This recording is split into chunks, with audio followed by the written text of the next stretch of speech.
selanjutnya dari Bapak Karef Mapaung. Nah, di sini pertanyaan yang masuk dari WA Call ini Pak, nomor WA Call kita. Oh, begitu. Baik, Shalom Bapak, bagaimana dengan banyak orang, khususnya orang yang beragama lain, saudara kita ya, yang beragama lain, yang menerima Tuhan Yesus melalui cara yang disebutkan didatangi dengan tanda lihat cahaya putih, atau dalam mimpi didatangi cahaya putih, menggunakan jubah putih. Nah, siapakah yang mendatanginya? Padahal mereka bukan agama Kristen begitu Pak. Silakan Pak.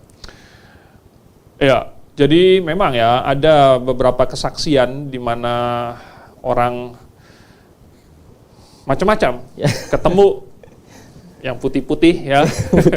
Ada yang langsung mengidentifikasikan itu Yesus. Ya. Nah, untung nggak diidentifikasikan pocong putih-putih. Ya. Betul, Pak. Diidentifikasikan Yesus lah, terang dan lain sebagainya. Ada yang didatangin mimpi. Iya. Ada yang mengalami mujizat, kesembuhan. Ya.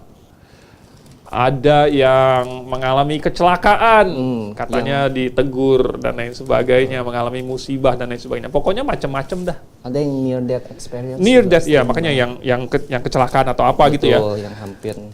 Lalu katanya inilah yang membawa dia, yang meyakinkan dia bahwa Yesus, harus percaya Yesus gitu. Tuhannya orang Kristen lah yang benar, begitu Pak ya.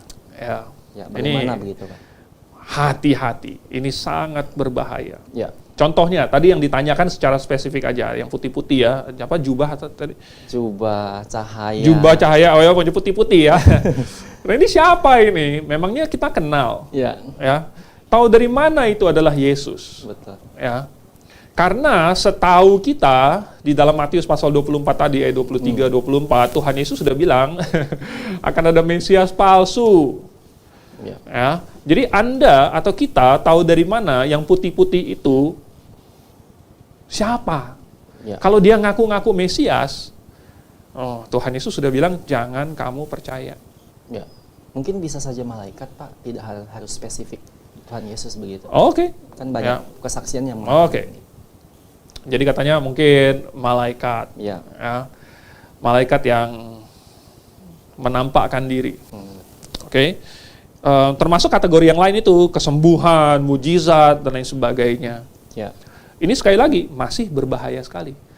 Karena tanda itu merupakan suatu tanda, ya, kedatangan atau lawatan malaikat, ya, mujizat dan lain sebagainya itu merupakan tanda. Tetapi tandanya berasal dari mana? Apakah kita tahu itu tanda berasal dari Allah? Apakah mujizatnya kita tahu berasal dari Allah? Ya.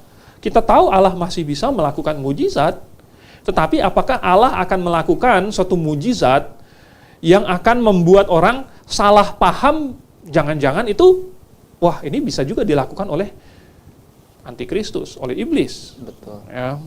Oleh sebab itu begini. Yang kita tahu pasti menyelamatkan, itu hanya di dalam Alkitab. Ya. Karena apa? Karena otoritas yang absolut hanya ada di dalam Alkitab. Ya. Orang yang mau melihat otoritas lain dan mengambil otoritas lain atau mengangkat otoritas lain menjadi otoritas yang setingkat dengan Alkitab, itu sudah menjadikan otoritas lain menjadi otoritas yang absolut. Karena Alkitab adalah otoritas yang absolut. Ya. Jadi kalau orang menjadikan penglihatan, malaikat, mujizat, pokoknya pengalaman dia menjadi suatu otoritas yang setingkat dengan Alkitab, berarti dia entah merendahkan Alkitab menjadi level penglihatan, mimpi dan lain sebagainya, pengalaman pribadi. Betul. Atau dia meningkatkan dirinya sendiri, pengalaman dirinya menjadi otoritas yang setingkat dengan Alkitab.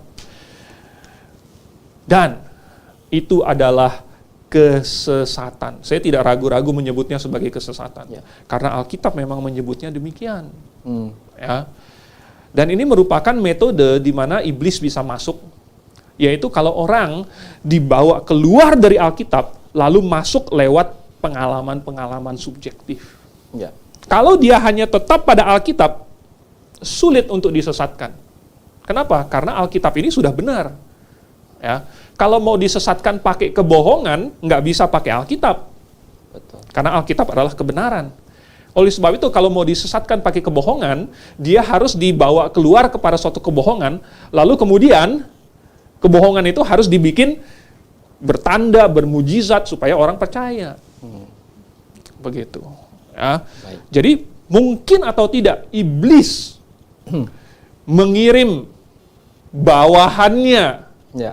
ya untuk membuat orang masuk Kristen.